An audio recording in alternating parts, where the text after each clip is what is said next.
হ্যাঁ, খাওয়া দাওয়া হয়ে গেছে। খাওয়া দাওয়ার পর আমি এখন বাড়ি ফিরছি। আবার আমরা একটু হাঁটি হাঁটি পাপা করতে যাব। এতটা বেশি খেয়ে ফেলেছি, হাঁটতে পারছি না। ছাতারে পাখি যদি হই চোর কাটা ওই শাড়ির বাজ, দুষ্ট যে হয় এমন কাজ তো তারই সাজে, যদি হই কাকু আর ওই হাতে রিলে ঝিনি বাজবো আমি দিনে রাতে, চেয়েও আমায় চাও না যে। তারটা কেটে গেছে আমার, ওই জন্য আমি ভুলভাল বকছি। কারণ আমার মাঝে মধ্যে এরকমভাবেই তারটা কেটে যায়, আর তারটা কেটে গেলেই আমি ভুলভাল বকি। হাঁটতে হাঁটতে এই যে একটা পুকুর পার করে আমাদের পুকুর পাড়ে চলে এলাম। কত মোচাগুলো নষ্ট হচ্ছে, কাটার লোক নেই। এই মোচাটা এই যে সেদিনকে কত চেষ্টা করলাম কাটার জন্য, কই গেল, কিন্তু কাটতেই পারলাম না। পুকুরের ওপারে আরও কতগুলো মোচা হয়ে আছে, সেগুলোও কাটা গেল না।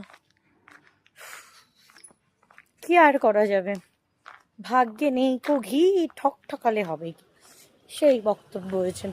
আর আমাদের এইখানে এই জায়গাটা অ্যাকচুয়ালি আমাদের সাজার জায়গা ছিল, তাই এটা বিক্রি করে দেওয়া হয়েছিল। আর এইখানটায় এই যে দোকানটা হয়েছে, এই দোকানটায় ঘুড়ি পাওয়া যায়, ঘুড়ি। ঢিল ঢিল দে রে ভাইয়া, ইস পতঙ্গ কো ঢিল দে, এরকমই মনে গানটা ছিল। যাই হোক, একটা স্কুটি দেখতে পাচ্ছি, কার স্কুটি জানি না, নতুন নতুন দেখতে পাচ্ছি, কে নিয়ে এসেছে কি জানি।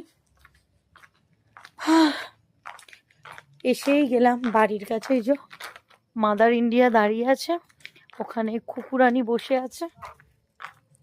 আর হচ্ছে একটা জিনিস দেখাবো, দেখো, যখন খোলা চোখ,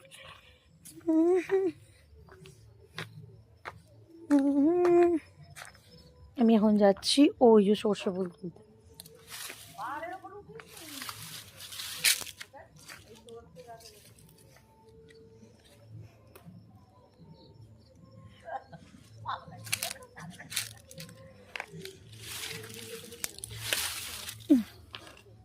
সর্ষে ফুল তোলা হয়ে গেছে।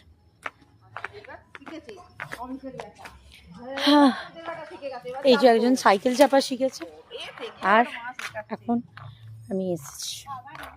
বড় মা শুভ জন্মদিন। সরষে ফুল দিয়ে হ্যাঁ, কি করবো বলো, যেটা আছে সেটাই দিচ্ছি তোমার।